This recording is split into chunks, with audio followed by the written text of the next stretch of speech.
Marjorie Taylor Greene has a warning for fellow Republicans.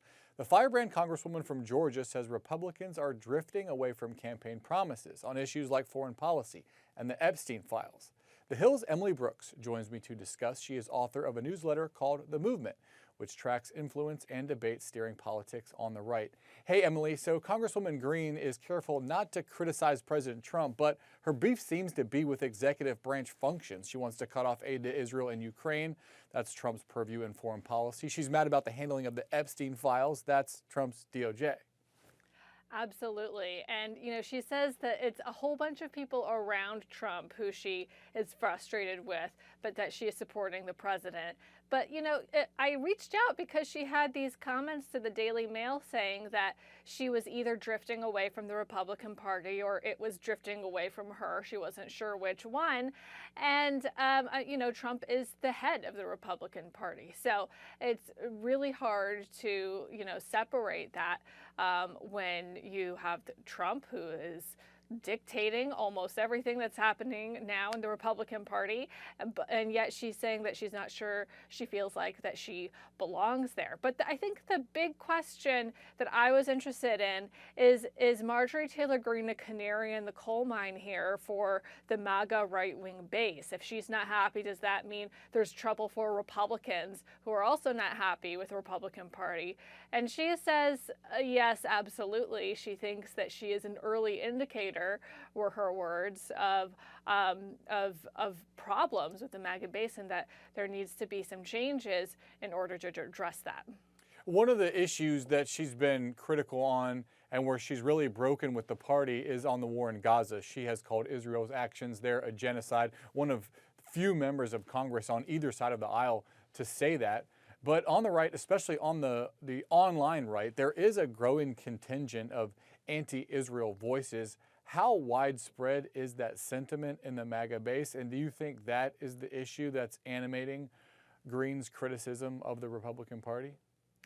It's certainly one aspect. She has a pretty isolationist interpretation of what America first means. She doesn't think that the U.S. should be involved at all in sending weapons to Ukraine or in sending money to Israel as it fights Hamas and the whole war in Gaza. So calling it a genocide, though, what is going on in Gaza by Israel, are pretty strong words. Words that not even a lot of progressive Democrats who are very critical of what Israel is doing don't even want to go that far. And she made this initially in just a post on X, but I wanted to talk to her more about that. So I said, what brought you to that point? Are you sure that you really think it's a genocide? That's a pretty loaded word. She's the only Republican in Congress to call it a genocide. And she said, yes, it's easy to call it a genocide. She said that she does think that Israel is displacing Palestinians, and that fits the definition of a genocide. Certainly something a lot of pro-Israel individuals would take issue with, even though Marjorie Taylor Greene says that she supports Israel and thinks that October 7th was horrible and wants to see the hostages released. But, this discontent with how the war is going and what Israel is doing in Gaza, maybe some people aren't going as far as her, but certainly we're seeing on the right-wing base and things like a recent Turning Point USA event, there was a debate on Israel and Gaza. And I heard from people who went from that there was pretty animated anti-Israel sentiment and reaction during that debate, which was surprising and unnerving, I think, some of the people who have been staunch supporters of Israel in the Republican Party. You mentioned that Greene says that she's an early indicator and that her complaints are echoed far and wide among average Trump voters. Do you buy that? I mean, Trump voters aren't happy with how things are going?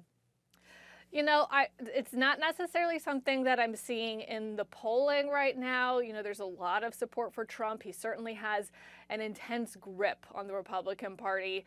She's looking for more things like any arrests in a lot of these scandals or matters that the Trump administration officials and Trump himself has even pointed to, not only the Epstein matter, but also the investigation into the Russia 2016 investigation during Trump's first campaign for president.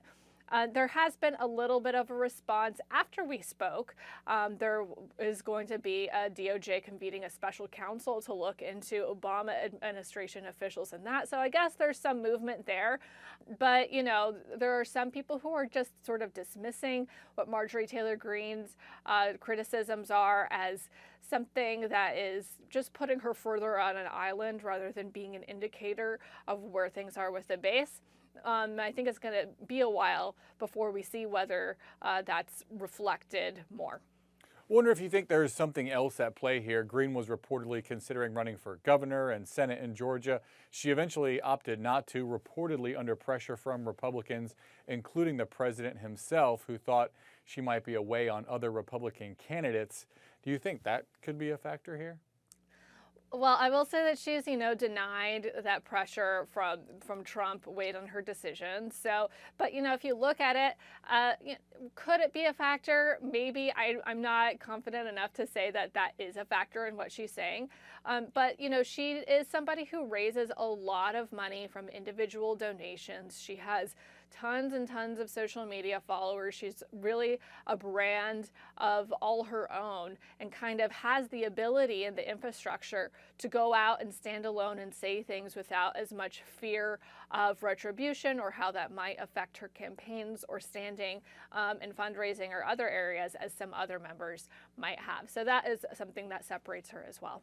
She mentioned the Republican Party possibly leaving her. Do you see any scenario where Greene and other lawmakers on her side of the kind of MAGA base would consider leaving the party, forming a new party? I mean, I don't really see that happening under Trump. I think, never say never. When she is separating herself from the Republican Party and the prevailing infrastructure, though, that is certainly something that we think about. So it's, not out of the question. It would still be pretty surprising to me at this juncture, though. All right, Emily Brooks. You should also go subscribe to her newsletter. Go to thehill.com, click on newsletters. It's called The Movement. Emily, thanks so much. Thanks so much, Drew.